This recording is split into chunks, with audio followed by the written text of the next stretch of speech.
This is NDTV, and you're watching Classics.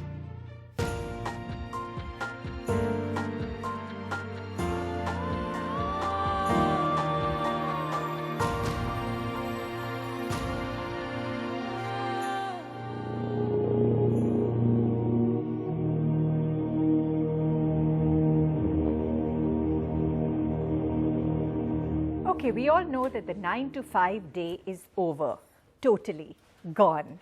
We don't even have memories of it anymore. What we have instead are days that begin at 9 and then go on and on, often well past 9 p.m. Add to that a long commute. Result is many people are finding that their lives are completely out of balance. That's what we're going to talk about today. How do you balance your work and your life? For the most part, companies have consigned work-life issues to the HR department, where they lie on the back burner, dismissed largely as a women's issue. But the stress levels are rising for both women and men. The pressure is relentless, the commute long, the new global deadlines round the clock. Add to that the additional pressure of both husband and wife working. However, very few companies are doing anything real to address this rising corporate stress. The belief is, if the employee's personal interests win, then somehow the company loses.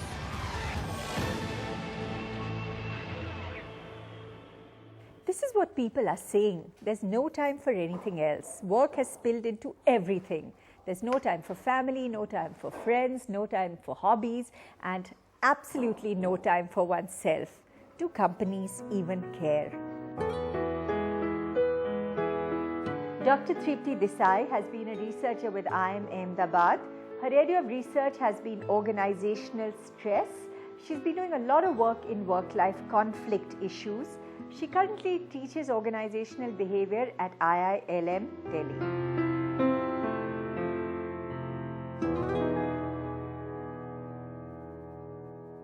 How much are we really working now? Anything between 50 to 60-hour work weeks. And if we compare it to some of the other countries, we are working way, way, way more than we should. So are we amongst the hardest working countries in the world today? We are, but only if you look at some of the sectors in our country. For example, our bureaucracy doesn't work as hard. Pity.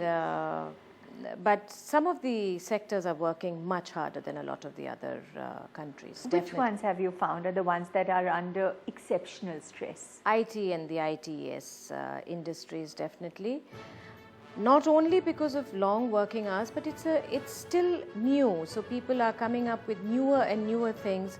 And now there is more and more pressure because now we've established ourselves. So to establish is one thing and then to maintain it is another. And we have to do both. What are some of the new pressures that people are facing that didn't exist, say, 10, 15 years before? What's changed?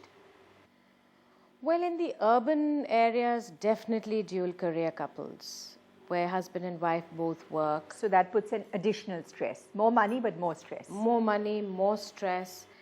Many more other issues, not being able to look after children, not being able to spend time with children, huge amount of guilt, long working hours, lot of pressure, and you know this Q se Q tak, it's really quarter se quarter tak. So everybody's now, you know, earlier the targets were yearly targets, annual targets, then they became half yearly targets. Now they're quarterly targets. So the amount of pressure that these people are facing is tremendous. And with that, there is obviously biological and physiological problems. They are having heart attacks, they're having hypertension, spondylitis is there everywhere, and mental and emotional issues are huge.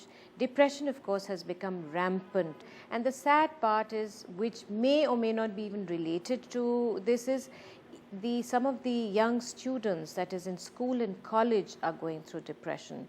So either this is a response to the parents and their tough pressures, or themselves seeing what society is doing to their own older generation is... That's an interesting insight, because you make it sound almost as if both stress and depression are infectious. It's just learnt behavior. What you see is what you do. So exactly what you're saying. Anger is a learnt behavior. Stress, the response to stress, how you're coping with stress, these are all learnt behaviors which people are now learning from the society. Are companies beginning to do something about this? No, the maximum that is happening is that they're just getting aware of these things. But I don't really think that they're doing anything much. If you could say something to employers of large workplaces where there is a fairly high level of stress, what would you want to say to them? Well, I'd like to say, don't fatten the horse so that he or she can work harder for you. Look after your employee because he or she is your employee and a person. Be humane, because a lot of what they're doing for the employee is actually very quietly supposed to be plowed back to them. So you're saying the intent behind a lot of so-called employee welfare measures are just to make him even more productive at work? Absolutely.